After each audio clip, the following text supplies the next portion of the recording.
سؤال الله يكرمك.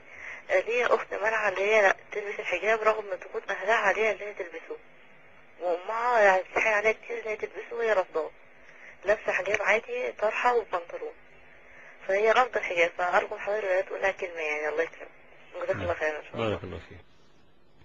أما بالنسبة للأخت التي تصر على ترك الحجاب، فأنا أقول لها: أنت تقولين في الشهادة: أشهد أن لا إله إلا الله وأشهد أن محمدا رسول الله.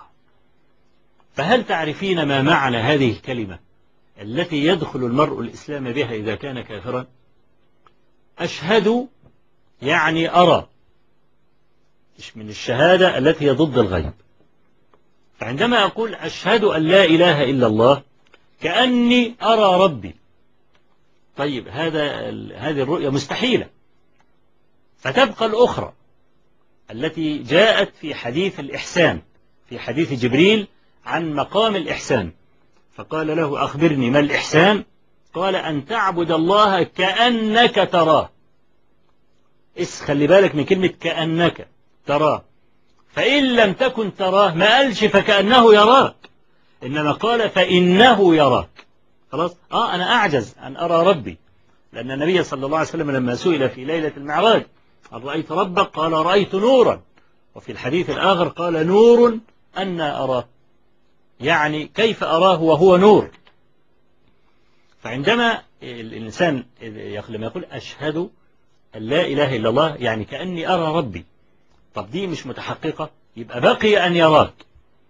فكيف يمكن لإنسان يعلم لماذا خلق أن يأمره رب العالمين بأمر فيراه حيث نهاه ويفتقده حيث أمره؟ ده حتى الأخت دي نفسها لا تقبل مثل هذا الكلام. لو كان لها سلطان على أي إنسان فقالت له افعل كذا فأنا عملت ضد، إذا كان تستطيع أن تعاقبه ستعاقبه، بتدي له مصروفة تحرمه. فأي إنسان منا يرفض رفضا قاطعا إذا كان له سلطان إن الأمر بتاعته تتكسر، فكيف برب العالمين سبحانه وتعالى؟ فهو يراها حيث نهاها. هذا لا يجوز، لأن المرأة إذا حاضت لا يحل أن يظهر منها إلا الوجه الكفين على قول طائفة من أهل العلم، ولا يجوز أن يظهر منها شيء بتة على قول الطائفة الأخرى من أهل العلم. فسواء هذا وهذا، لبس البنطلون هذا لا يحل مطلقا، ولا يجوز أن ترتكبه امرأة حائض. ولا بد أن تعرف هذه الأخت أن الموت يأتي بغتة والقبر صندوق العمل. وكما قال القائل: كم من حسرات في بطون المقابر. ناس كتير قبل أن يموتوا كان هيتوب، بس قال هتوب بكرة، هتوب من أول يوم السبت، احنا خلاص آخر الأسبوع أهمبك على قد ما أقدر لحد يوم الجمعة، ومن أول السبت هتوب، مات يوم الجمعة. خلاص؟ كل إنسان يقول سوف أفعل، سوف اللي هي من حبائل الشيطان هذه. كم من حسرات في بطون المقابر. اللي ماتوا دول كلهم كتير منهم كان يريد أن يقول كلمة أخيرة، كان يريد أن يفعل شيئا ثم عاجله قضاؤه فمات. فهي من أين لها إنها ممكن تعيش وتلقى ربها عز وجل ولا حجة لها؟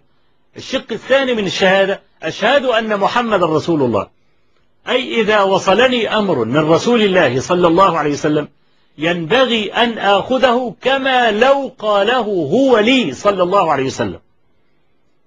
يعني لو إن الرسول عليه الصلاة والسلام لقي هذه الأخت في الشارع في الطريق وقال: ما هذا الذي تلبسين؟